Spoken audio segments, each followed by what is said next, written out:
Dear students, अस्सलाम वालेकुम। हम फिज़िक्स क्लास 9th का चैप्टर नंबर 5 पढ़ रहे हैं। हम आज न्यूमेरिकल 5.4 का सॉल्यूशन करेंगे। तो आइए देखते हैं। A body of mass 20 kilogram is at rest. A 40 Newton force acts on it for 5 seconds. What is the kinetic energy of the body at the end of the time? Numerical solve करने का तरीका ये होता है कि सबसे पहले जो गिवन डाटा है उसको लिखा जाता है, फिर उसके बाद जो वैल्यू फाइंड आउट हमने करनी होती है उसको क्वेश्चन मार्क किया जाता है। उसके बाद हम फार्मूला जो है वो देखते हैं कि कौन सा फार्मूला अप्लाई होता है, उस फार्मूला में वैल्यूज पुट करके उसको सिंप्लीफाई किया जाता है। तो यहाँ पर हमारे पास गिवन डाटा में मास 20 किलोग्राम है, फोर्स F 40 न्यूटन है और टाइम दिया गया है 5 सेकंड्स। और मालूम हमने क्या करना है, what is the kinetic energy of the body. Kinetic energy E के ये हमने फाइंड आउट करनी है। अब हमें पता है कि काइनेटिक एनर्जी का जो फार्मूला है वो है 1/2 mv²। तो यहां पर m की वैल्यू तो हमारे पास मौजूद है लेकिन v की वैल्यू नहीं है। तो इसका मतलब है कि हमें पहले v की वैल्यू फाइंड आउट करनी है। अब v की वैल्यू कैसे फाइंड आउट होगी, वो भी डायरेक्ट फाइंड आउट नहीं कर सकते। हम फार्मूला अप्लाई करेंगे F = ma। पहले हम एक्सीलरेशन फाइंड आउट करेंगे। एक्सीलरेशन से हम, चूंकि हमारे पास टाइम भी गिवन है, तो एक्सीलरेशन से हम v की वैल्यू फाइंड आउट करेंगे। जब हमारे पास v की वैल्यू आ जाएगी देन हम काइनेटिक एनर्जी फाइंड करेंगे। तो आइए सॉल्व करते हैं। अब वी नो दैट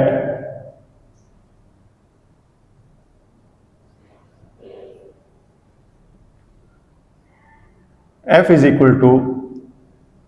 ma। अब यहां से A = F/m। F की वैल्यू हम पुट करेंगे 40 न्यूटन और मास की वैल्यू 20 किलोग्राम।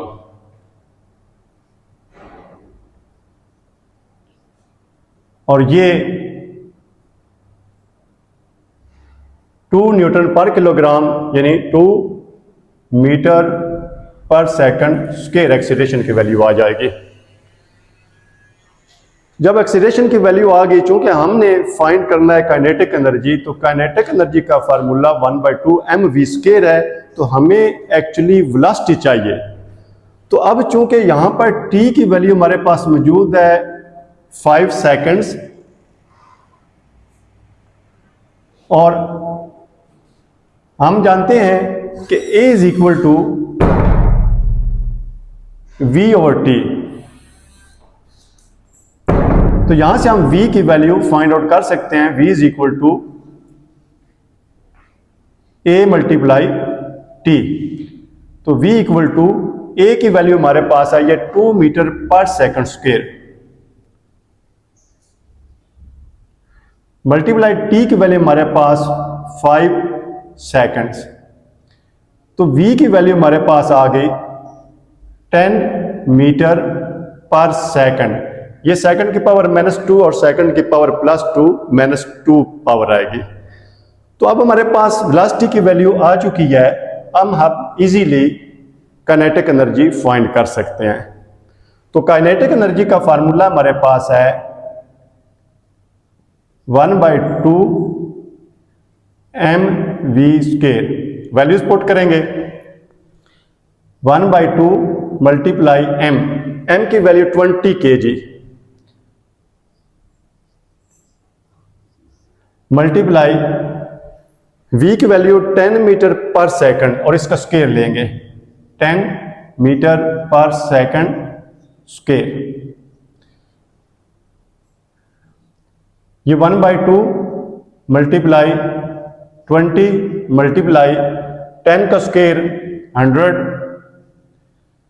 अब यूनिट्स लिखेंगे किलोग्राम और ये मीटर का स्क्वायर और सेकंड की पावर 2 आ जाएगा। और ये 20 को 2 पर डिवाइड 10 और 10 को 100 से मल्टीप्लाई करेंगे तो 1000। और ये किलोग्राम मीटर स्क्वायर पर सेकंड स्क्वायर, ये joules. Numerical 5.5 A ball of 160 gram is thrown vertically upward.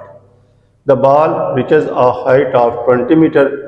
Find the potential energy gained by the ball at this height. Ball है उसको ऊपर फेंका जाता है और बॉल का मास दिया गया है, उसकी हाइट दी गई है। अब हमें पता है कि पोटेंशियल एनर्जी का फार्मूला है हमारे पास mgh।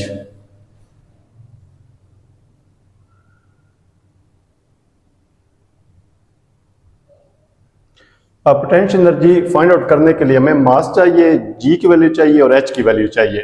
अब इस गिवन डाटा में हमारे पास मास की वैल्यू भी है 160 ग्राम और 160 को हम किलोग्राम में, चूंकि हमने कन्वर्ट इसको करना है इसलिए 1000 पर डिवाइड करके इसको किलोग्राम में हमने चेंज कर लिया है। हाइट दी गई है 20 मीटर और जी की वैल्यू जो है ये ज़ाहिर अंडरस्टूड है कि जब कोई चीज़ ऊपर जा रही है तो जी की वैल्यू जो है 10 मीटर पर सेकंड स्क्वायर होती है। तो हमने पोटेंशियल एनर्जी फाइंड आउट करनी है ईपी। तो आइए सॉल्व करते हैं। EP is equal to M G H. Values put करते हैं। एम की वैल्यू हमारे पास, चूंकि हमने स्टैंडर्ड यूनिट में वैल्यूज पुट करनी होती हैं, तो हमने मास की वैल्यू स्टैंडर्ड यूनिट में कन्वर्ट कर लिया है। ये 0.16 kg मल्टीप्लाई जी की value 10 metre per second square multiply H की वैल्यू हाइट है हमारे पास 20 मीटर।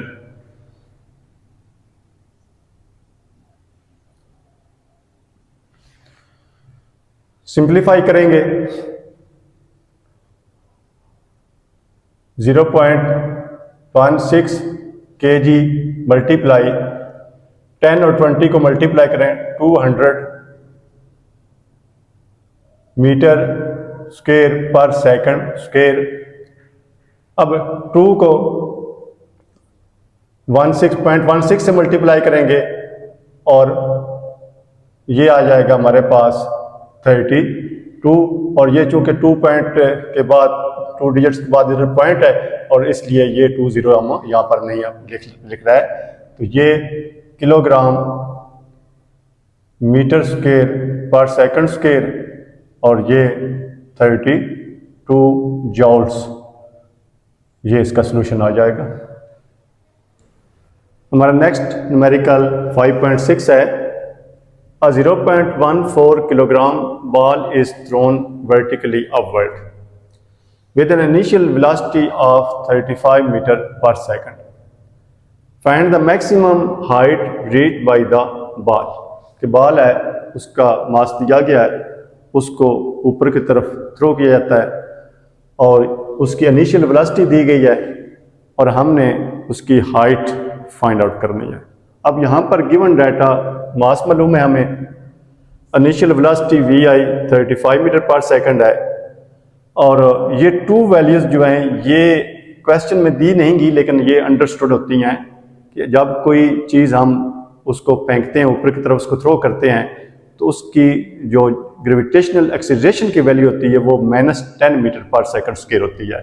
और इस तरह जब कोई चीज़ तो ऊपर की तरफ थ्रो की जाती है तो मैक्सिमम हाइट पर जाके उसकी जो वेलोसिटी होती है, जिसको हम फाइनल वेलोसिटी कहते हैं, वो 0 हो जाती है। तो इसलिए हमने ये 2 वैल्यूज जो अंडरस्टूड वैल्यूज हैं ये हमने अपने पास से लिखी हैं।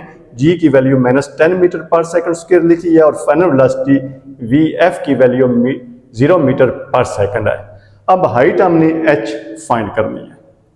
अब हमने देखना है कि कौन सा फार्मूला है हमारे पास जो अप्लाई करें तो हम हाइट एच मालूम कर सकते हैं। तो हमारे पास इक्वेशन है 2gh equal to V F square minus V I square. अब इस इक्वेशन में हम वैल्यूज पुट करेंगे और h की वैल्यू फाइंड आउट करेंगे। अब h equal to V F square minus V I square divided by 2g। h equal to V F की वैल्यू हमारे पास 0 है तो 0 का स्क्वायर भी 0 ही होगा, माइनस वी आई की वैल्यू 35 मीटर पर सेकंड है, इसका हम स्क्वायर लेंगे 35 metre per second square divided by 2 multiply minus 10 metre per second square.